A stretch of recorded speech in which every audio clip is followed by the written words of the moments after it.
estamos de volta com o programa Brasil Cristão. Hoje nós estamos falando sobre o ódio à maternidade. Vamos começar vendo alguns WhatsApps? WhatsApps que estão chegando para nós, mensagens de quem está nos vendo agora. Pode colocar, diretor. Keila Mello. Fernando, você consegue ler ali melhor do que eu? Oi, boa tarde, sou Keila de Limeira. Quando me casei, eu e meu esposo decidimos que eu ficaria em casa. Tenho uma filha de 7 anos, Maria Clara, e o Miguel, de 1 mês. Não me arrependo dessa decisão. O corpo mudou, tudo mudou. Mas quando olho para mim, me sinto feliz. Minha gestação não foi fácil, mas faria tudo de novo. Quero mais filhos, quantos Deus me der. Fique com Deus. Glória a Deus. Deus Parabéns, abençoe, Keila. Coisa linda.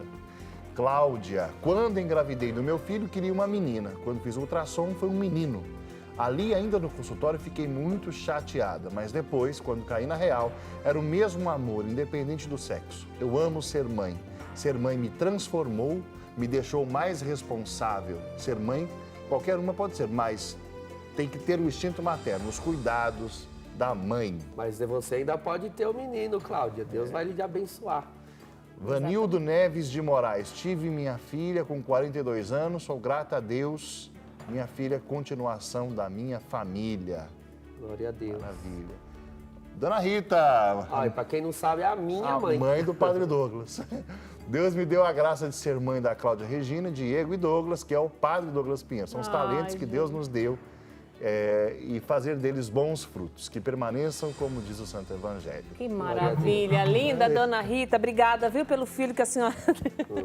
Você é o terceiro filho, padre? Eu sou o terceiro, o caçula. Com certeza, se mamãe pudesse, teve problemas de saúde, teria tido mais. Sim. Mas depois vem os netos. Exato. E a família não pode parar. Padre Douglas, sua mãe não desistiu, né? Ainda bem, porque se tivesse parado nos dois, a gente não teria o padre aqui com a gente hoje. Pois é. Essa bênção aqui e no meio detalhe, eu conto sempre o testemunho. Minha mãe já contou esse testemunho várias vezes, ela vai lá aí de casa confirmar. Ela até desejava ter outro filho, mas ela entendia que aquela época não era boa para ter filhos. Então ela vinha, né, evitando, vamos assim dizer, espaçando. Mas, de repente, ela descobriu que estava grávida, ficou muito preocupada. Era uma época difícil, em termos financeiros, para o meu pai. Minha mãe também, como a nossa irmã que mandou a primeira mensagem, né, ela fez a opção de ficar em casa enquanto nós estivéssemos num período de infância, principalmente, para nos educar, né? Minha mãe se dedicou a nós. E descobriu que estava grávida, mas quando veio a angústia, né, de descobrir a gravidez, ela se ajoelhou em oração e se lembrou: quando eu celebrei matrimônio no altar, eu prometi receber os filhos que Deus enviasse. Se o Senhor enviou, então que seja feita a vontade de Deus. E ela descansou no Senhor, né, com essa oração. E está aqui o filho que ela estava... Mas, padre, isso é tão interessante porque, de fato, quando você casou lá na igreja, eu me lembro até hoje, a pergunta do padre foi: vocês aceitam de livre e espontânea vontade receber todos os filhos que Deus lhes enviar? E você respondeu com uma cara sorrindo desse tamanho. Sim! Sim, tocando Ave Maria de fundo, escorrendo uma lágrima aqui. E hoje está aí com essa conversa. Então, mas na hora de viver, é que nós vamos sentir o peso da cruz. Padre Douglas, se a mulher é chamada a ser mãe, e se isso é uma vocação que vai nos realizar plenamente, por que é que hoje existe ódio à maternidade? Então, olha, o nosso tempo aqui, eu vou resumir bastante para nós irmos no cerne da questão. E nós poderíamos dar um curso para explicar assim, com bastante lucidez o que aconteceu para nós chegarmos a esse ponto. Mas eu vou pincelar alguns fatos. Todos nós aprendemos na escola, você vai se lembrar, que a transição do século XIX para o século XX foi marcada pela famosa Revolução Industrial, né? Então, durante milênios, a humanidade viveu predominantemente em sistema rural, né? Você tinha a sua família, morava no campo, cultivava, vivia daquele cultivo e trocava aquele cultivo por outros produtos, comercializava, etc. Você era o dono, né, da sua produção, da sua mão de obra, etc. Houve uma mudança, surgiram as grandes indústrias, isso mudou a configuração social, né? As pessoas passaram agora a ir para as grandes cidades, vender a sua mão de obra, né? Então, não sou mais eu que produzo no campo o meu produto. É uma indústria que produz o produto e eu vou, né, ali receber um salário e, em troca, eu vou contribuir na produção. Então, isso fez com que as famílias começassem a ser agora geradas em ambiente urbano, que é um ambiente com menor espaço, né? As grandes cidades não foram planejadas para grandes casas, grandes residências, etc. E isso, de certa maneira, foi gerando algumas dificuldades sociais, mas ainda não impedia a taxa de natalidade, né? As famílias continuavam tendo muitos filhos, mesmo morando na cidade, embora já passassem dificuldades. Então, por que eu estou mencionando isso? Porque a dificuldade econômica, que é alegada por muitos para não se ter filhos, ela sempre existiu, Sim. mesmo nas grandes cidades. E em tempos, né, cá para nós, que as pessoas dizem que hoje são outros tempos, porque hoje é mais difícil. Olha, no início da grande expansão urbana, início do século XX, não existia sistema público de saúde. Hoje nós temos um e podemos até julgar se a qualidade dele é boa ou não. Mas nós temos. E naquela época não existia. A taxa de mortalidade, inclusive, dos filhos era maior, né? As mães sofriam muito mais com isso, mas mesmo assim tinham filhos e queriam ter filhos. Então, não havia sistema de saúde, não havia políticas públicas de assistência, né? Aqui no Brasil a gente tem lá o Bolsa Família, né? Outros tipos de bolsa, não existia nada disso. Então não existia nenhum tipo de amparo social, amparo governamental. Hoje existem vários amparos e as pessoas não querem mais ter filhos. Repito, podemos emitir um juízo se esses amparos têm qualidade ou não, mas a existência desses amparos não pode ser contestada. Sim. Né? Minha avó materna teve 15 gestações lá no Nordeste, não vingaram todos, mas ainda assim viveram 9. Não tinha uma paróquia para você pedir uma cesta básica, não tinha uma ONG que lhe pudesse socorrer. Hoje em dia, nas grandes cidades, olha, nem que você tenha que passar pela humilhação de sair pedindo, sempre você vai encontrar alguém que lhe dê. São muitas instituições. A igreja tem muitas instituições. Eu tô aqui conjecturando a pior das pobrezas. E em tempos em que realmente essa pior das pobrezas, essa miserabilidade acometia as famílias, ainda assim as mulheres desejavam ter filhos e eram abertas. Onde foi que tudo isso começou? Nos Estados Unidos existe uma família, a princípio é uma família, hoje é até se tornou uma organização que leva o nome dessa família, que é a família Rockefeller, né? Em Nova York tem um prédio enorme com o nome deles, né? Rockefeller Center, eu já fui lá umas 3 vezes.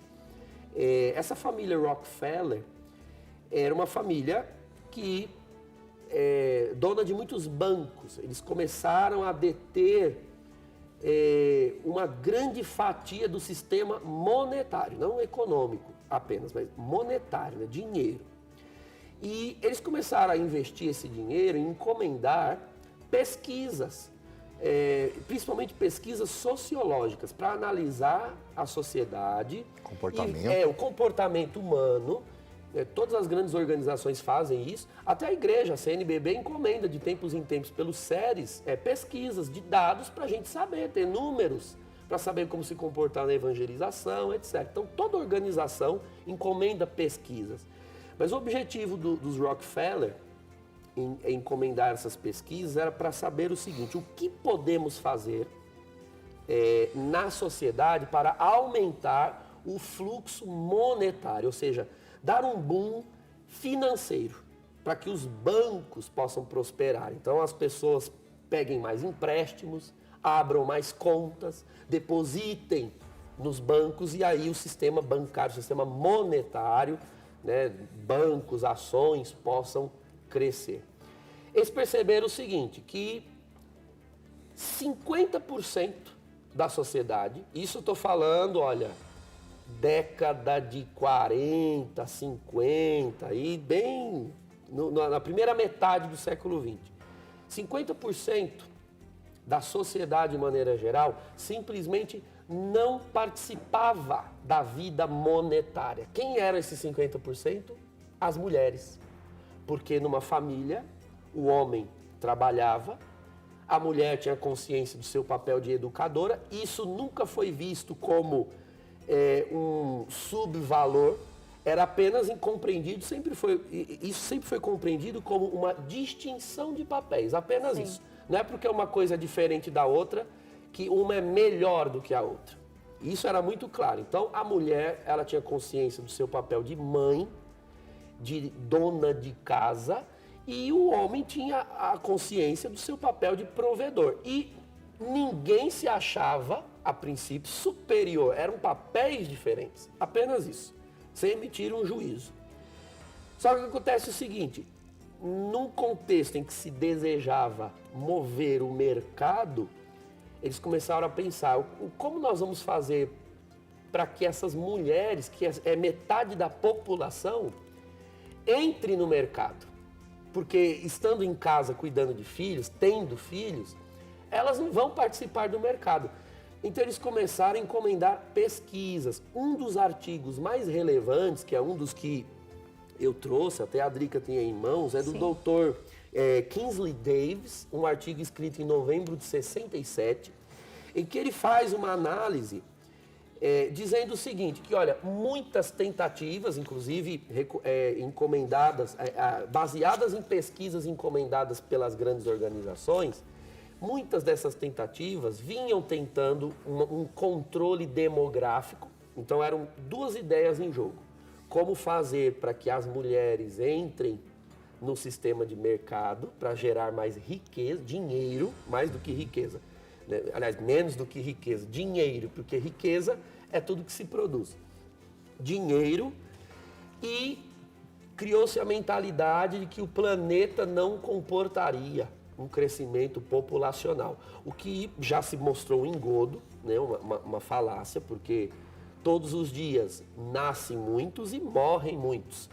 E os recursos mais fundamentais para a vida humana são renováveis. A água é renovável, a agricultura é renovável, a pecuária é renovável. Então, Deus dispôs o mundo de um modo para que vivam tantos quantos seres humanos nele existirem. Já visto hoje nós sermos 7 bilhões e tem recursos para todo mundo. Muito. Esses recursos são mal distribuídos, isso é fato. Mas falta de recursos não há. Não há e nunca vai Não haver. há e não haverá. Então já houve uma época em que a Terra teve 1 bilhão ou menos que isso, hoje nós somos 7 bilhões e ainda tem recursos, tem economia para isso, então isso é mentiroso. Isso se mostrou mentiroso ao longo do tempo. Mas qual foi então o argumento que prevaleceu? Bom, se um boom demográfico não esgota recursos, ainda assim, se nós tivermos um boom demográfico e as mulheres tiverem que ser as responsáveis pelos filhos, elas não participam do mercado. Nós temos que fazer com que elas participem do mercado. E aí, o Kingsley Davis, ele fez uma, entre aspas, denúncia, porque ele dizia o seguinte, olha, vocês estão tentando controlar a natalidade por meio de métodos contraceptivos. Então, eles começaram, né, os estudos de contraceptivos começaram já na primeira metade do século XX, e começaram, né, alguns métodos de barreira ainda precoces, pílulas anticoncepcionais, diversos modos de contracepção começaram a surgir, inclusive, no mercado.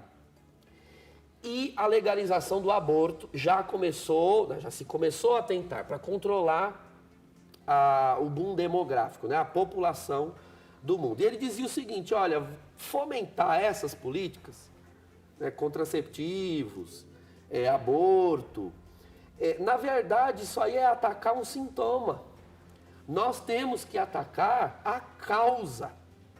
E aí ele dá um exemplo nesse artigo, né, que é política populacional. Os programas atuais terão sucesso, programas atuais que ele está falando aqui lá nos anos 60, terão sucesso. Aí ele diz o seguinte, olha, se você promove o contraceptivo, a mulher, ela pode optar até pelo contraceptivo, só que ela pode optar assim, olha, eu quero ter 8 filhos e depois dos 8 eu começo a usar o contraceptivo. Não adiantou nada, porque ela teve os 8 filhos.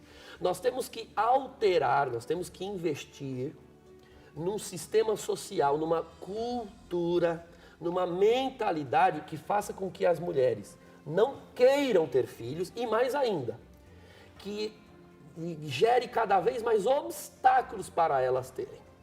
Então, ele dá aqui uma série de sugestões, esse é um artigo maligno, porque ele vai dando sugestões do que deveria ser feito.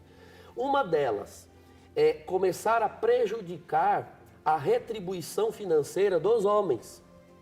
Então, fazer com que o trabalho remunerasse sutilmente cada vez menos o homem, de modo a obrigar a outra pessoa adulta em casa a ir para o mercado. Então, isso foi proposital. Vocês vejam que é um sistema, na teologia a gente chama isso de pecado estrutural. É quando o pecado está na estrutura de um jeito que ele torna todos nós reféns. Todos nós. Então, essa foi uma primeira coisa. Mas não só isso, ele diz, porque ainda assim, uma família pode fazer opção por viver uma vida simplória. Então, se contentar com o que entra e aceitar viver a pobreza. Parece até que ele estava pensando nos conselhos evangélicos, né? Parece até que só faltou ele dizer, pode ser que tenha muitos cristãos na sociedade. Cristão, como diz o apóstolo Paulo, sabe viver tanto na penúria quanto na abundância. Então eles vão dizer, bom, meu esposo está ganhando menos, então a gente corta as coisas em casa, menos filho. Filho não se corta. Então a gente tem que ir mais fundo. Nós temos que fazer com que as mulheres realmente não queiram ter filhos. E aí ele vai dando várias sugestões, né? Ele diz assim, que seriam necessárias mudanças suficientemente básicas para afetar a motivação de ter filhos. Essas sim seriam mudanças na estrutura da família, no papel das mulheres e nas normas sexuais. Então, começou-se a investir em políticas públicas, na cultura, publicações, livros, filmes, novelas. Então você veja que todas as nossas opiniões, a longo prazo, médio e longo prazo, elas vão sendo formadas. Somado a isso, eles descobriram que já havia uma ideologia que fazia algum tempo, uns 60, 70 anos que vinha vigorando, já havia uma ideologia que fazia essa proposta de você gerar uma luta de classes. Você lembra do que eu disse há pouco? Que a sociedade sempre entendeu o papel do homem, o papel da mulher como diferentes, não como um superior e um inferior. Diferentes. Só que eles disseram, opa, nós podemos nos aproveitar dessa diferença, que é apenas uma distinção, e a partir daquela ideologia, que aquele camarada, o Karl Marx, que fundou o comunismo, ele sugeria que tudo na sociedade é uma luta. Qualquer coisa que seja diferente, ele entendia como luta. Que deveríamos ser todos iguais. Mas veja, meus queridos, igualdade, embora seja uma palavra que sempre foi vendida para nós como algo maravilhoso. Igualdade é uma noção nociva à própria natureza das coisas. Quer dizer, tudo é igual? Eu sou igual a essa poltrona? Não, essa poltrona tem uma natureza e eu tenho outra. E é porque a poltrona tem uma natureza de deixar-se sentar que eu tenho natureza humana, posso sentar nela. Entende? A distinção das coisas favorecem a justiça de tudo que há. Então, nada pode ser igual. Homem e mulher são iguais? Bom, são iguais no gênero, né? Aliás, na natureza, né? A natureza humana, nós somos seres humanos. Mas não são seres humanos iguais, porque senão a espécie humana acaba. tem que ser diferente. A mulher é mulher e o homem é homem. Mas o que começou-se a engendrar? Não, se nós estabelecermos um tipo de luta entre a mulher e o homem, nós vamos, por meio dessa luta, criar no imaginário feminino uma luta monetária, inclusive.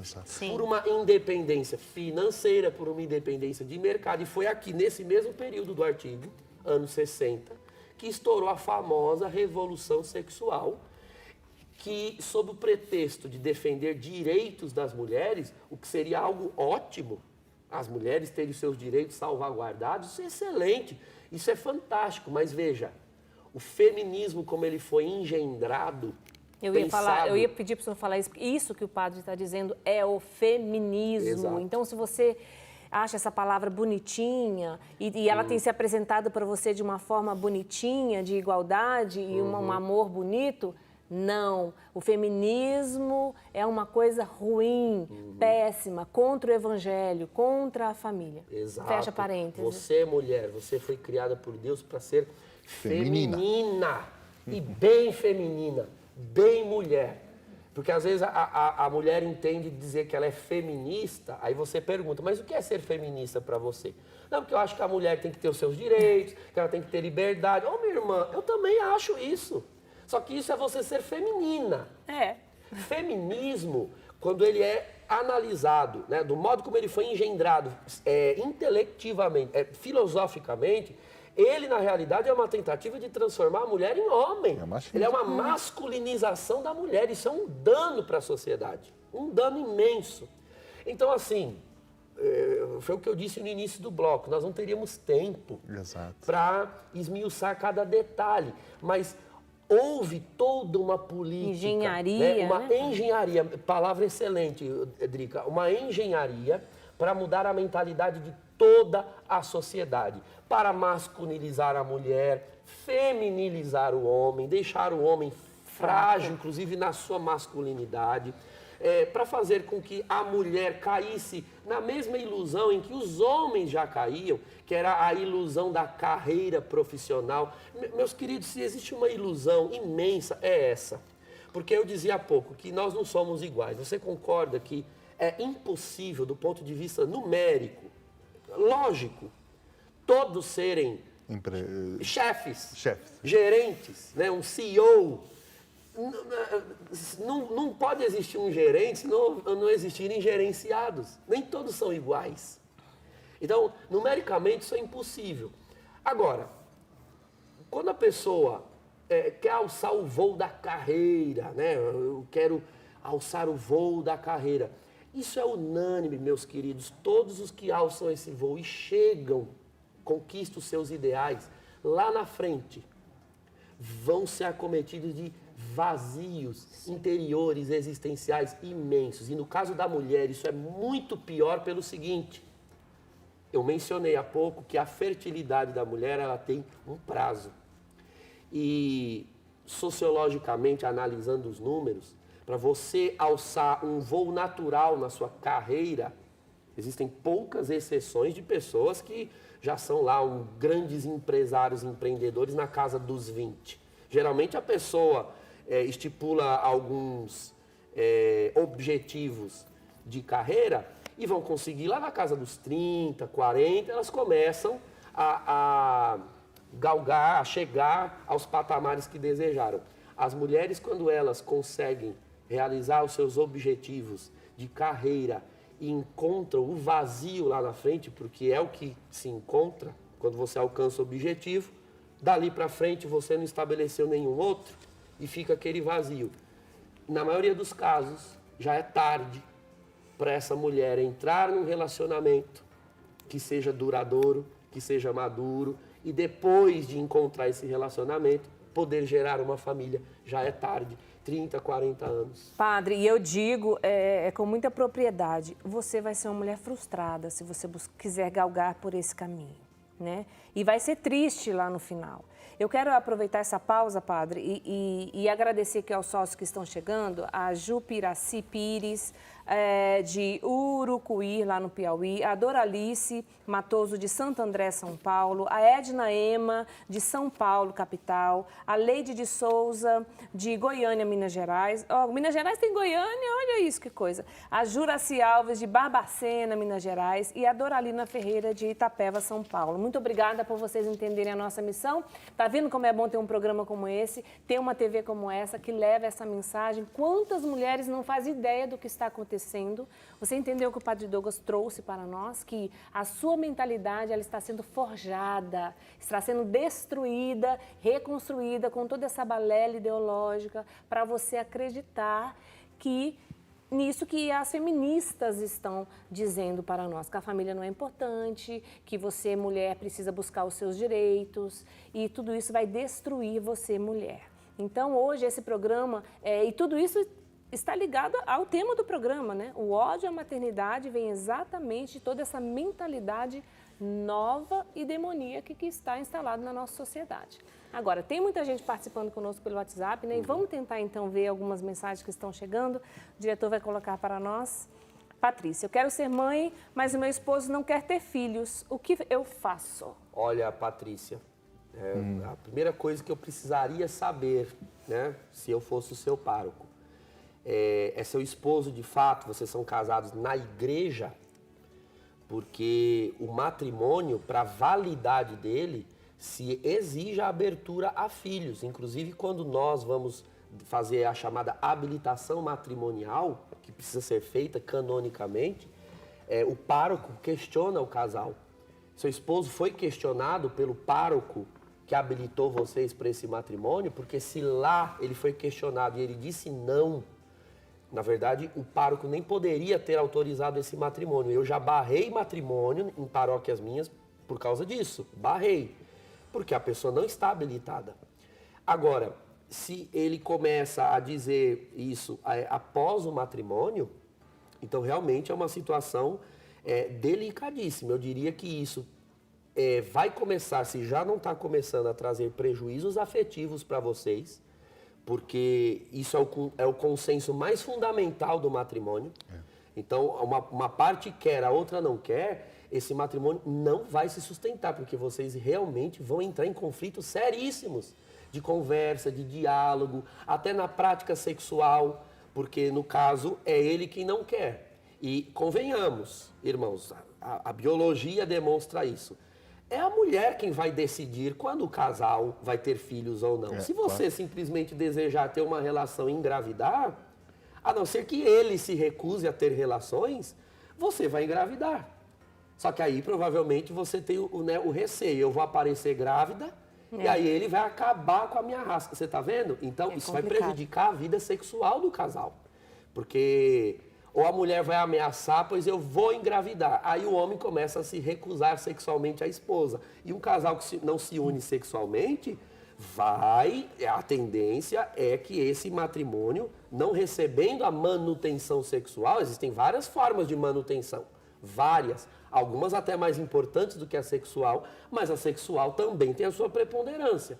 Então essa relação vai se desgastar, isso é seríssimo, isso é grave. Eu orientaria você a procurar um bom sacerdote, um diretor espiritual para os dois, porque se lá na frente vocês são casados na igreja e esse matrimônio, por alguma razão, decorre, vamos assim colocar, numa separação, eu devo dizer que essa é uma matéria de nulidade matrimonial seríssima, né? Vocês estão invalidando o matrimônio, isso é muito grave. Sim. Tem também a questão dos anticoncepcionais, como é que está sendo usado dentro desse sacramento, né? Vamos ver a próxima mensagem, então, de participação aqui conosco. Osana, boa tarde, meu nome é Maria Osana, tenho 34 anos, tenho um filho de 14 anos. Eu estava tentando engravidar novamente, então veio a pandemia e interrompi a tentativa. Estou certa ou errada? Olha, minha irmã, realmente não vejo razão, né? Não vejo razão. Primeiro, do ponto de vista da fé, nós estamos falando que é um dom de Deus. Em segundo lugar, que estatisticamente nós estamos tendo inúmeros nascimentos. Tá? A taxa de natalidade, você imagina as mulheres que já ficaram grávidas antes da pandemia e estão tendo seus filhos, né, naturalmente. Nós sabemos bem, aqui a gente vai tocar em outro assunto que nós já tratamos em outro programa, né? Você pode contestar o que eu estou falando, mas você pode consultar lá o programa de uma outra sexta-feira que nós tratamos aqui do assunto da pandemia. Sim. Mas nós sabemos bem que concerne muito mais em relação ao vírus atual o tratamento, né, e a prevenção com os cuidados devidos do que uma mudança absoluta no nosso estilo de vida. É exatamente isso que não pode acontecer, né, Padre? Pelo amor de Deus. Então, não sei, talvez você quis dizer com a sua pergunta que você tem receio de contrair o vírus estando grávida e por causa disso não poder tomar remédio e aí vocês, né, correrem um risco de vida. Olha, minha irmã, risco de vida em gravidez sempre é uma possibilidade. Sempre, porque por conta da gravidez a mulher ela tem a sua possibilidade de tomar medicações bem mais restrita. Sim. Ela é cerceada. Então, qualquer enfermidade, ela incorre em maior risco numa gravidez. Será mesmo que só agora você corre um risco na sua primeira gravidez? Você também correu. Então, o que eu acredito? Se você deseja engravidar, preserve o isolamento durante a gravidez, sim, o repouso, né? Talvez você terá que acirrar os cuidados, mas cuidados, de um modo ou de outro, com pandemia ou sem pandemia, você deveria ter. E outra, não acredito, e creio que isso seja unânime, que daqui 9 meses nós ainda estaremos na situação que estamos agora já. Né? Em algum momento as coisas precisam melhorar, precisam se flexibilizar, sim, os estudos estão avançando, as políticas estão aí se desencontrando, mas uma hora nós vamos ter que voltar. A vida precisa continuar, né? Exatamente. Padre, eu queria que a gente agora fizesse uma conclusão. Vamos fazer uma conclusão, né? Porque o nosso tempo também já está indo e não deu para a gente explanar todo o assunto, né? Uhum. Hoje o tempo foi curto, mas vamos fazer uma conclusão desse ódio à maternidade para que ninguém lá em casa saia com dúvida ainda, uhum, se ficou alguma. Se ficou alguma, continua mandando resposta que a gente responde outra hora. Uma coisa que eu queria colocar isso tudo que nós estamos apresentando aqui gerou uma verdadeira patologia. Nós estamos com uma sociedade doente, sim, enferma. O homem perdeu o seu lugar dentro da família. Dos crimes que acontecem, 90% dos crimes são cometidos por homens, uhum, que perdeu o seu lugar na sociedade. Né? O provedor. E não é só o provedor o que traz dinheiro, né? É o que cuida, o que zela. É a figura paterna. A gente gosta de falar assim, porque o homem é que manda. O homem nunca mandou dentro de casa. No casamento, o homem manda onde? Nunca mandou. Porque o homem, ele é o servidor, entendeu? O instinto do homem é de proteção. Uma das coisas lindas, quando teve esse último tiroteio nos Estados Unidos, que foi terrível, as imagens começaram a mostrar a reação da multidão que corria. Uma das coisas mais emocionantes, os homens se jogavam na frente das mulheres, uhum, para receber as balas. Sim. Por quê? Porque é instintivo. Sim. Instintivo. O homem é isso, é proteção, é carinho, é cuidado. E o feminismo pinta o homem como um opressor desgraçado. Todo homem parece que está procurando uma mulher para estuprar. Sim. É uma coisa terrível, terrível. Quando, no fundo, toda mulher, toda e qualquer mulher, e eu digo isso sem medo de errar, no fundo da sua alma, ela quer encontrar o seu parceiro, o seu companheiro. Uhum. Aquela pessoa que ela vai viver o feliz para sempre com perseguições. Uhum. Toda mulher, e quem não encontra, tem frustração dentro dela. E eu ouso dizer, tem muita feminista frustrada por aí, mas nunca vai dizer, porque ela precisa levantar essa bandeira. Até as mulheres que vão viver uma vida celibatária. Sim. Exercem a maternidade espiritual como sacerdote. E você assumiu o celibato porque você encontrou o seu esposo. Sim. Uhum. Que é o Senhor Jesus. Exatamente. Você o desposou. Você vai viver. Eu assumi o meu celibato porque eu encontrei a minha esposa, que é a igreja. Sim. Que me dá filhos, que gera filhos no batismo. Eu gero com ela, eu alimento com ela. Serve a igreja. Sirvo a mesa. Essa coisa de que o homem nunca manda. Isso é um fato na Sagrada Escritura. Quando você pega a história dos patriarcas, né? É só você olhar para dentro da sua casa aí e ver quem Sara é que manda. apitava em cima de Abraão, Rebeca sobre Jacó. e Até por aí porque vai. a mulher sabe fazer isso, né? Com sua feminilidade. Ela vai chegar no homem e vai falar, olha, meu bem, eu estava pensando. E Uma pronto, comunhão. o homem já falou tudo A bem. Bíblia diz que a mulher sábia edifica a sua casa, né? E a que não é sábia, ela a destrói. Sim. É ela, é a mulher que equilibra a casa, é a mulher que educa o filho amorosamente, que une o elemento emotivo. A a grande mulher. coisa é a seguinte, quanto mais mulheres nós fomos, a imagem que Deus nos criou para ser, mais os nossos homens vão ser homens e mais a sociedade vai melhorar, porque nós vamos gerar filhos, homens virtuosos para a nossa sociedade. E é isso que nós precisamos fazer.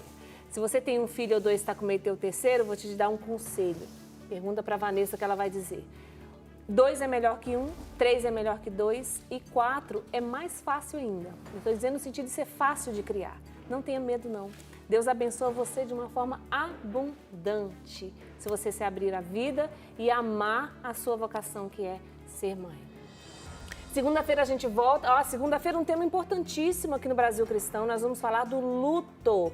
Luto e a morte na vida do cristão. Nós vamos receber aqui a doutora Suzel. Se Deus quiser, vai ser um programa maravilhoso, principalmente nesse tempo que nós estamos vivendo, tá bom? Gente, acabou o tempo. Obrigada pela presença de todos. A gente se vê na próxima semana. Padre, sua bênção. Deus abençoe Fernando. e Deus abençoe a todos que nos acompanharam hoje. Amém. Até mais, tchau, tchau.